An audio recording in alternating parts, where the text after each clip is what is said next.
Walang umaga po sa inyo lahat. Nandito naman po ang Iwagan ng Pangasinan na magbabagi po na naman po ng karunungan din po. Ang isishare ko po sa inyo ngayon po ay orasyon pampalubag loob ng babae o lalaki. Pwede po ito sa babae, lalaki. Ipapalo po sa inyo. Sana po ay huwag niyong gamitin po sa mga walang kabagay-bagay po na walang kabuluhan po. Gamitin nyo lamang po sa tamang pamamaraan po para hindi po kayo mabalikan mabagi po. Sana po ay magpursige po kayo manalangin sa Diyos ang makapangyarihan sa lahat para gabayan tayo sa araw-araw nating kabubuhay. At saan man kayo naroon sa iba't ibang sulok ng mundo ay sana ay nasa mabuti po kayong kalagayan sa araw-araw. Ito po pampalubag sa babae at lalaki po. Salin sa isipan lamang po ng 3 beses at ihip po sa dibdib bago makipag-usap kung sino po yung kausapin nyo po. At tiyak na pagbibigyan po kayo kung ano po yung nais nyo po, na halimbawa po humingi po kayo ng umutang po kayo sa kanya o ano po yung hingin nyo po. Pag nausan po nyo itong orasyon na to ay tiyak na pagbibigyan po kayo. At pwede rin nyo po itong gamitin sa basta talagang kinakailangan po pananagutan nyo po. Ayan po. Ito po ay gayuma rin po ito kung palubog-loob. Sana po ay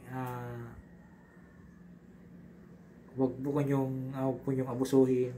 Ang gamitin lamang po sa tamang pamaraan po para gabayan kayo ng espiritu po nagbabantay po dito na yung bagay po.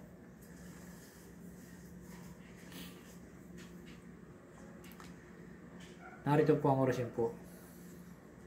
El Poderoso Sanctum Itam Siana Ami Ami Arculum Deus. El Poderoso Sanctum Itam Siana Ami Ami Arculum Deus. Usalin po sa isipan na po 3 beses na po sa dibdib bago makipag-usap po sa inyong gusto pong kausapin po. Narito po ang orasyon po.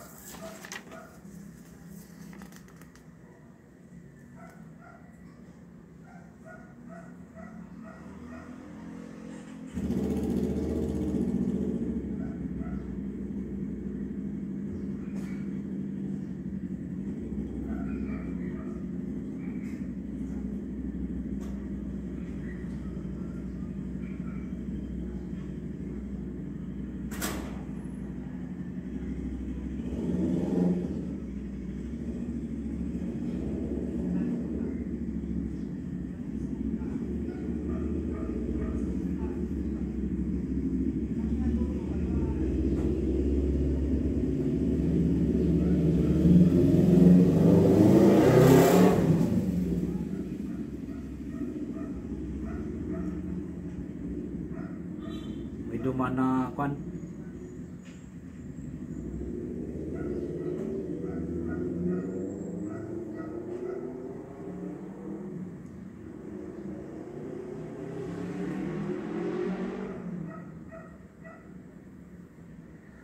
maraming salamat po sa inyo lahat.